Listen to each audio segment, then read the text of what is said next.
بات آپ کو بتاؤں، مسکان خان کی میں اتنی تعریف کر رہا ہوں، مگر ایک برائی بھی کر رہا ہوں آپ کے سامنے مسکان نام کی اس لڑکی کی۔ مسکان کا ایک ویڈیو اور آیا ہے، اس کے گھر میں حیدرآباد کا کوئی آدمی اس کو مبارکباد دینے کے لیے گیا اور اس نے اپنا ہاتھ بڑھایا اور مسکان نے بھی اپنا ہاتھ بڑھایا اور اس آدمی سے اس نے مصافحہ کیا۔ وہ آدمی 50-55 سال کا بوڑھا آدمی ہے، اس نے مسکان نام کی اس لڑکی سے ہاتھ ملایا، پھر اس کے کندھے پر ہاتھ رکھا اور کہا کہ بیٹی تو شیرنی ہے، تو نے ہمارا نام روشن کر دیا۔ اس کی تعریف کر رہا ہے، کبھی اس کے کندھے پر ہاتھ رکھ رہا ہے، کبھی اس کی کمر پر ہاتھ لگا رہا ہے، اور مسکان کو کوئی اعتراض نہیں۔ اس کا مطلب یہ ہوا کہ مسکان نام کی اس لڑکی دیندار تو ہے، اللہ کا ڈر تو اس کے اندر ہے، وہ اسکول میں پردے میں تو جا رہی ہے، مگر اس کے باپ نے اس کو یہ نہیں بتایا کہ کوئی غیر محرم سے مصافحہ کرنا جائز نہیں ہے۔ کسی غیر محرم مرد سے، چاہے وہ 50 سال کا کوئی آدمی کیوں نہ ہو، اس کا تیرے کندھے پر ہاتھ رکھنا اور تجھے ٹچ کرنا یہ صحیح نہیں ہے۔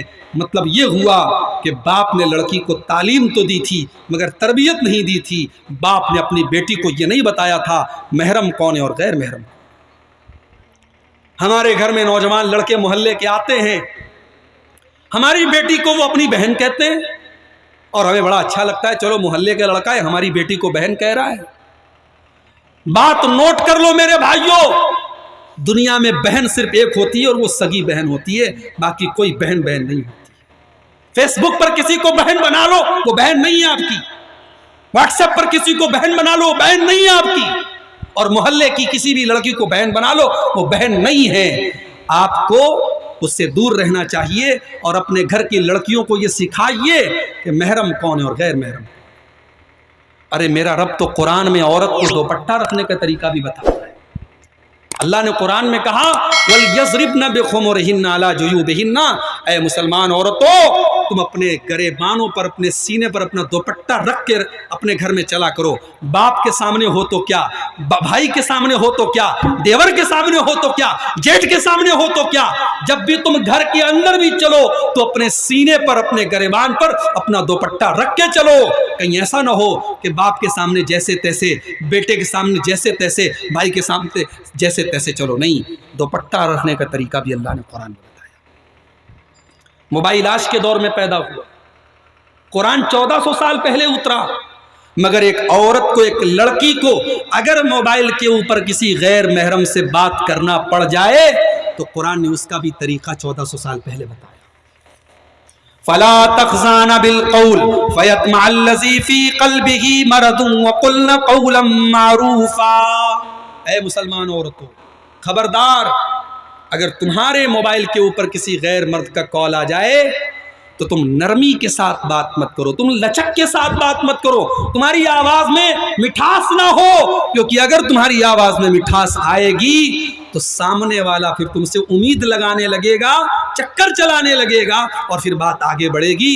تو پہلے ہی سختی سے بات کرو، کڑائی سے بات کرو، سامنے والے کو موقع مت دو۔ تو میرے بھائیوں، اسلام میں کوئی ویلنٹائن ڈے نہیں ہے، اسلام میں کوئی گرل فرینڈ بوائے فرینڈ کا چکر نہیں ہے۔ اسلام میں محبت ایک مرد اور عورت کے درمیان صرف نکاح کے ذریعے پیدا ہو سکتی ہے۔ اسی لیے اللہ کے نبی فرماتے ہیں جیسی محبت نکاح کے ذریعے پیدا ہوتی ہے ویسی محبت دنیا کے کسی رشتے میں نہیں پیدا ہو سکتی۔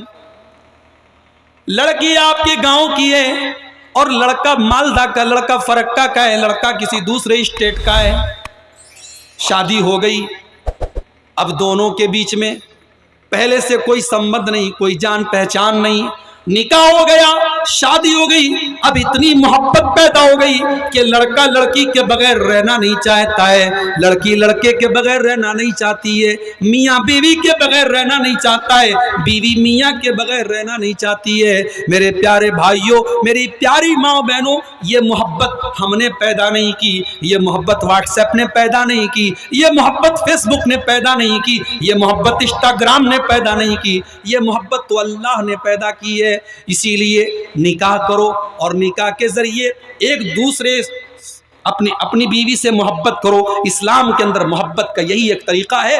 اور اللہ کے نبی اپنی بیویوں سے بہت پیار کرتے تھے.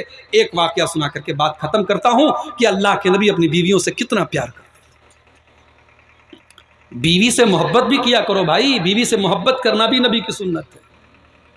ارے مولوی صاحب آپ کیا بیان کر کے جا رہے ہیں؟ آپ تو عورتوں کی ہمت بڑھا رہے ہیں. نہیں، میں صحیح بات بتا رہا ہوں. بیوی سے محبت کرنا بھی نبی کی سنت ہے. اللہ کے نبی حضرت عائشہ سے کہتے ہیں عائشہ مجھے پتا ہے تم کب مجھ سے خوش رہتی ہو اور کب مجھ سے ناراض ہوتی ہو. کہا آپ کو کیسے پتا کہ میں کب آپ سے خوش ہوتی ہوں اور کب ناراض ہو جاتی ہوں؟ کہا کہ عائشہ جب تم مجھ سے خوش رہتی ہو، راضی رہتی ہو اور تم کو کسی بات پہ قسم کھانی ہوتی ہے تو تم کہتی ہو ورب محمد، محمد کے رب کی قسم. اور جب تم مجھ پر غصہ رہتی ہو، ناراض رہتی ہو تو تم کہتی ہو ورب ابراہیم، ابراہیم کے رب کی قسم. اب تم میرا نام نہیں لیتی.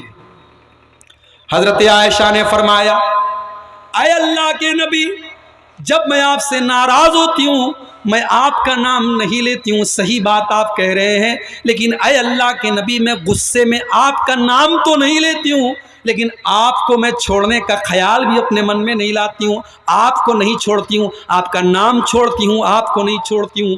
آپ سے محبت تب بھی کرتی ہوں. اتنی محبت کرتے تھے اللہ کے نبی اپنی بیویوں سے. سفر میں جا رہے ہیں، صحابہ بھی ساتھ میں ہیں. صحابہ سے آپ نے کہا تھوڑا آگے نکل جاؤ. صحابہ تھوڑا آگے نکل گئے.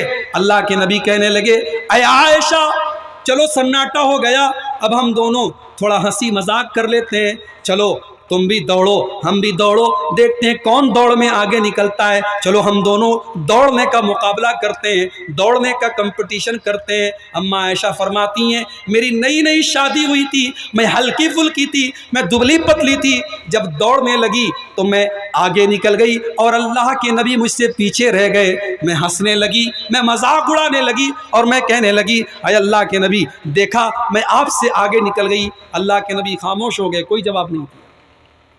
کچھ دنوں کے بعد میں اس واقعے کو بھول چکی تھی.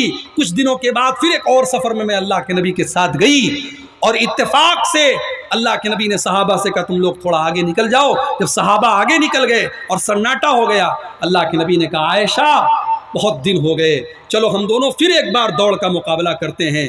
اما عائشہ فرماتی ہیں مسند احمد کے الفاظ ہیں کہ اللہ کے نبی کے ساتھ اب جب میں دوڑنے لگی تو میں تھوڑی موٹی ہو گئی تھی، تھوڑا میں فربا ہو گئی تھی، بدن میرا موٹا ہو گیا تھا. اب جب میں دوڑنے لگی تو اب میرے اندر وہ اسپیڈ نہیں رہی جو پہلے تھی. اب اس بار میں پیچھے رہ گئی اور اللہ کے نبی آگے رہ گئے. اللہ کے نبی ہنسنے لگے اور آپ نے فرمایا عائشہ کیسا لگا میرا بدلہ؟ آج میں نے تم سے بدلہ لے لیا. اس دن تم آگے نکل گئی تھی، آج میں آگے نکل گیا. میرے بھائیوں نبی نے سبق دیا ہے بیویوں سے محبت کرو، بیویوں کے ساتھ ہنسی مذاق بھی کرو اور بیویوں کو اتنی محبت دو کہ ان کی صحت اور ان کی تندرستی بن جائے. آج تو یہ ہوتا ہے بیوی بیچاری جب شادی ہوتی ہے 50 کلو اس کا وزن ہے اور شوہر بیچارہ اتنی محنت کرواتا ہے اس سے، اس کے گائے بیل اور بکرے بکری مرغا مرغی سب کی بیچاری کو اتنی خدمت کرتی ہے، اس کو 30 سال کا کر دیتا ہے یہ کھٹا کھٹا کر کے. نبی کی سنت یہ ہے کہ آپ بیوی کو اتنا سکھ دے دیں کہ اس کی صحت اور بن جائے. میرے پیارے بھائیوں تو بیوی بچوں کا حق ادا کرنا یہ بھی شریعت کا ایک حصہ ہے. میں اسی آیت کی طرف آپ کو پھر سے ریپیٹ کر رہا ہوں کہ جو نیک عمل کرے گا چاہے وہ مرد ہو چاہے وہ عورت ہو، اگر ایمان والی زندگی گزارے گا اور نیک عمل کرے گا تو انشاءاللہ آخرت پہ تو بدلہ ملے گا، دنیا میں بھی اللہ تعالیٰ اس سے امن کی، چین کی اور سکون کی زندگی عطا فرمائے گا. آئیے ہم اللہ سے دعا کریں رب العالمین ہمیں دنیا اور آخرت دونوں میں امن اور چین کی زندگی گزارنے کی توفیق عطا فرمائے. اللہ تعالیٰ ہم کو دنیا اور آخرت کی کامیابی عطا فرمائے. اللہ ہمیں ان لوگوں میں شامل کر دے جن کا نام اعمال کل قیامت کے دن ان کے داہنے ہاتھ میں دیا جائے گا. اللہ ہمیں ان لوگوں میں شامل نہ کرے جن کا نام اعمال ان کے بائیں ہاتھ میں دیا جائے گا. اللہ ہماری قبر کی منزلوں کو آسان کر دے.